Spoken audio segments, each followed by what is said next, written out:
बिस्मिल्लाहिर्रहमानिर्रहीम, अस्सलाम वालेकुम, वेलकम टू माय चैनल। तो दोस्तों, आज हम बनाएंगे बहुत ही मजेदार ठंडा ठार गन्ने का जूस और इसको बनाएंगे बगैर गन्ने के। बहुत ही जबरदस्त टेस्ट बनता है, बनाने में बहुत ही आसान है। एक दफा इसको जरूर बनाएंगे, बहुत ही रिफ्रेशिंग बनता है। यहाँ पर इसको बनाने के लिए यहाँ पर सबसे पहले हमने गुड़ ले लेना है। तो गुड़ हमने इस तरह का देसी लेना, केमिकल के बगैर लेना। इसको बनाएंगे केमिकल के बगैर, बहुत ही रिफ्रेशिंग बनेगा। तो इसी तरह सबसे पहले यहां पर हमने गुड़ को अच्छी तरह पीस लेना है। तो इसके अलावा आप गर्मियों में बहुत सारे मशरूबात इस्तेमाल करते हैं, उसमें केमिकल्स वाले भी काफी सारे होते हैं। तो इसी तरह जब आप इसको घर में बनाएंगे तो बहुत ही जबरदस्त टेस्ट के साथ, केमिकल वगैरह आपका बहुत ही शानदार और बहुत ही रिफ्रेशिंग आपका जूस बनेगा। तो यहां पर इसको अच्छी तरह पीसने के बाद इसको निकाल लेंगे।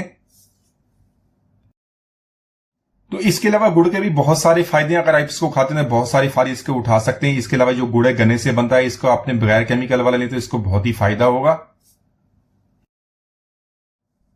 तो इसी के साथ बाकी जो चीजें इसके अंदर इस्तेमाल करनी है, इसके लिए थोड़ा सा हमने पुदीना लिया। पुदीना इस्तेमाल करने से इसका बहुत ही रिफ्रेशिंग टेस्ट बनेगा, खुशबू बहुत जबरदस्त बनती है।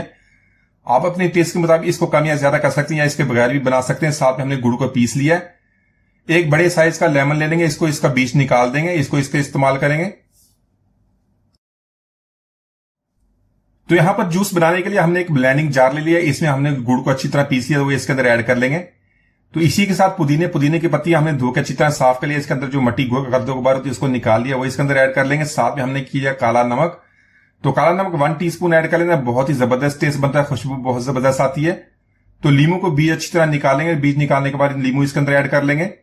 इसके अलावा हमने इसके अंदर 2 कप पानी के ऐड करने, तो थोड़ी सी बर्फ और इसको बहुत ही अच्छी तरह हमने ब्लेंड कर लेना है।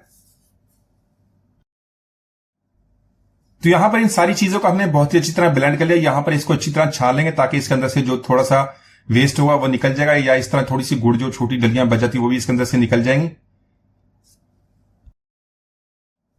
तो इसी के साथ इसमें 2 गिलास और पानी के ऐड कर लेंगे। साथ इसको ठंडा करने के लिए बर्फ ऐड कर लेंगे या इसको फ्रिज में रख दें। अच्छी तरह इसको मिक्स कर लेंगे। तो माशाल्लाह हमारा बहुत ही मजेदार और रिफ्रेशिंग गन्ने का जूस, गुड़ का शरबत हमने बहुत ही आसानी से बना लिया। एक दो जरूर ट्राई कीजिए। उम्मीद आज की रेसिपी आपको पसंद की। मिलते हैं, इजाजत दीजिए, अल्लाह हाफिज।